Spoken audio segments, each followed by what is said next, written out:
Alien skin akatambika ogenda maaso n'okuba nti olaba eddakiika eno mukwano gwange olunaku olwaleero ennaku z'omwezi 28 omwezi gwa Novemba akatambi ako kakakwatibwa eddakiika 5 zokka wengenze maaso n'okuba nga nkolera emboozi eno olunaku olwaleero engeri gye bagenze maaso n'okuba nga baleetamu abasibe si engeri ebadde ya bulijjo ennyo gy'ogenda maaso n'okuba nti olaba abo bajjukira bulungi nnyo nnyini ddala mwana mulenzi Alien Skin luli we yali agenda maaso n'okuba nga aleetebwa bamuleetera mu baasi eya prison wabula olunaku olwaleero abasibe engeri gye bali mugenda maaso n'okuba nti baleetebwamu ku kooti obumotoka buno obwa buli wendi nkusiba bwe butandise okuba nga buleeta abasibe olunaku olwaleero bagende maaso n'okuba nga batunula oba nga bayimirira maaso g'omulamuzi nga ne mwana mulenzi Alien Skin wamu ne Julio bodyguard we togenze maaso n'okuba nga obataliza so akamotoka ako olugenze maaso n'okuba nga katuuka ku kooti y'e Makindye kagenze maaso n'okuba nga katiisa bangi nnyo nnyini ddala ne bagamba nti ate olunaku olwaleero embeera ng'egenda kuba ndala muko wabula ekyo tekigenze maaso n'okuba nga kiyigula ttama abafango ne bagenze maaso n'okuba nga beekulumulula okweyiwa wabula ebifaananyi era byengenda maaso n'okuba nga nkulaga mukwano gwange bino bikubwa direct okuva e Makindye ku kooti era nga bwogenda maaso n'okuba nga olaba wabula kyenyinza okuba nga nkugamba security yegenze maaso n'okuba nga eri beefed up nnyo nnyini ddala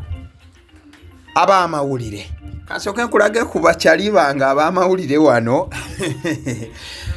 in fact saawa zigenze okukoona ssaawa emu ez'okumakya at exactly 7 am abaana b'amawulire wabula nga tonnayogera ku baana ab'amawulire abasirikale bajjira ku piki ez'enjawulo nabo bagenda maaso n'okuba nga beeyiwa bweyiyi ku kooti abasirikale abamu bagambye patro tuzitadde bbali ne batandika okuba nti benyigiramu balinyeze piki ez'enjawulo okubeera nti batuuka ku kooti olw'ensonga nti ekisuubirwa kigenda kuba nga kyanjawulomuko ku kya bulijjo oluvannyuma lw'okuba nti olunaku olwaleero yes abo nno be bakyali bange ab'amawulire ab'enjawulo abaana bali wano ne zi microphone mukwano gwange ate era mukadde kamu ne zi kamera ez'enjawulo bagenda maaso n'okuba nga bakwata ddakiika ku ddakiika minute by minute abagenda maaso n'okuba nti bagikavaringa straight away wano ku kooti wabula nga n'abasirikale bwe bali okubagayidinga babagamba gwe wacha wewe era olunaku olwaleero obanga toyina kaada mukwano gwange obanga toyina kaada ekooti toli wagenda maaso n'okuba nti ogiregako yadde eddakiika emu ate ojja kujjukira nti session ebiseera ebisinga eya kooti si yeyegenda maaso n'okuba nti ewanvuwa nnyo ekigenze ewala eddakiika ziba 2-3 cross examination mbeera ng'egenda maaso n'okuba nti etuukagana n'omutindo nga bwe inobanga etuukagana wabula nga mwana mulenzi Alien Skin yakatuuka ku kooti nga bwe ngenda maaso n'okuba nga nkunnyonnyola kankuyitiremu eddakiika 2-3 zokka bwe tugenze maaso n'okuba nga tukeerera olwaleero embeera ebaddewo wakati wa mwana mulenzi Alien Skin mwana mulenzi Julio ate era wamu n'eddwaliro ery'ensambya okusinziira ku mawulire gengenze maaso n'okuba nga nfunira ddala mu nsonda ezeesigika amawulire agaliwo okuviira ddala mu nsonda ezeesigika nga mwana mulenzi Alien Skin atuusibwa ku kooti kyekyokuba nti parties 2 oba abantu ab'ebibinja ebibiri okuli mwana mulenzi Alien Skin wamu n'ekibinja eky'eddwaliro ly'ensambya wandiba nti wagenda kubeerawo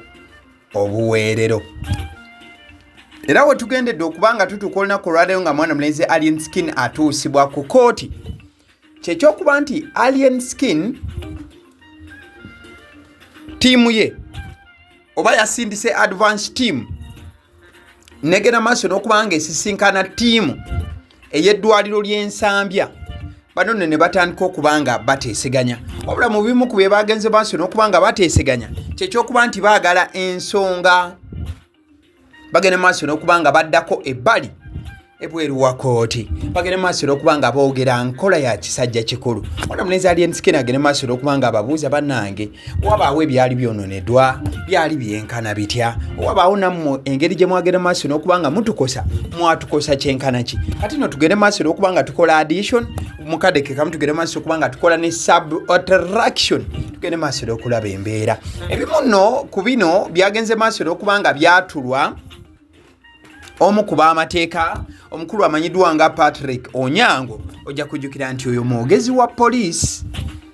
mu Kampala Metropolitan, oba kyoyinza okugamba nti Kampala n'emiriraano. Yagambye nti Alien Skin wamu n'ab'eddwaliro batandise okuba nti bali mu nteekateeka ezigenda maaso okubanga boogerezeganya wano na wali. Both sides are engaged in discussions outside court to see that they can solve the issues. Alien Skin's side is asking for forgiveness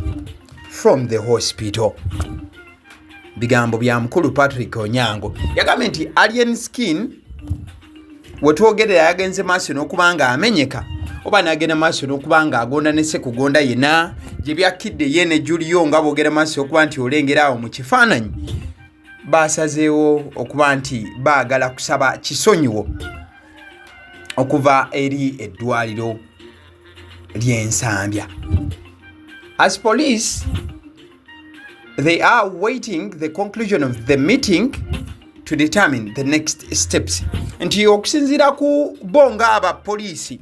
oba ebitongole ebikuuma ddembe bagenze maaso n'okubanga bavaayo ne sekuvaayo yenna, balindirire ekigenda okuba wakati wa Alien Skin wamu ne ddwaliro ery'Ensambya. Wabula ngenze maaso n'okubanga ntuuka mu kadde kano mukwano gwange nga njagala okutegeeza nti Mwana Mulenzi David Lutalo agenze maaso n'okuba nti avaayo n'ayimirira butereevu ne muyimbi munne ono amanyiddwa nga Alien Skin. Mwana Mulenzi David Lutalo agamba nti nedda nammwe wano embeera yagenze maaso n'okubanga esukka. Mugende maaso n'okubanga Mwana Mulenzi Alien Skin mumuta agende maaso n'okubanga akomawo alye butaala mu mbeera emu oba endala. So Mwana Mulenzi David Lutalo agamba nti ayimirira ne Mwana Mulenzi ono Alien Skin era asaba at least wabeewo embeera ey'okuddiriza wano na wali. Mwana Mulenzi Alien Skin agende maaso n'okubanga ateebwa, agende maaso n'okuba nti akomawo eri abantu, agende maaso n'okuba nti abakuba omuziki wano na wali. Wabula wakati nga Alien Skin David Lutalo agamba nti musajja wa Katonda Alien Skin agwanidde era asaanidde okuba nti ateebwa akomewo gye tuli. Njagala okutegeeza nti poliisi egenze maaso n'okuba nti eyongera nnyo obukuumi ku kkooti olunaku olwaleero. Wabula ekigenze maaso n'okuba nga kivaako kalumanywera yenna kyekyokuba nti waliwo abaana ba Fangon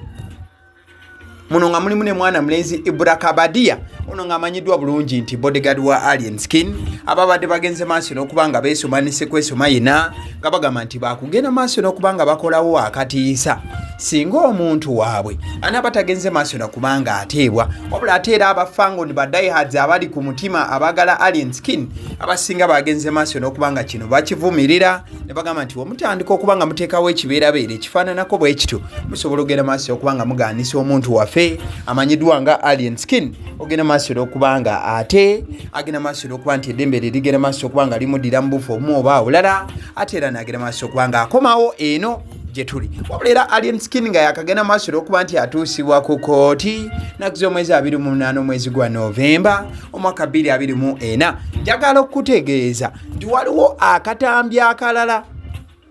kano kagenze maaso n'okuba nga kateebwa, katambi ka CCTV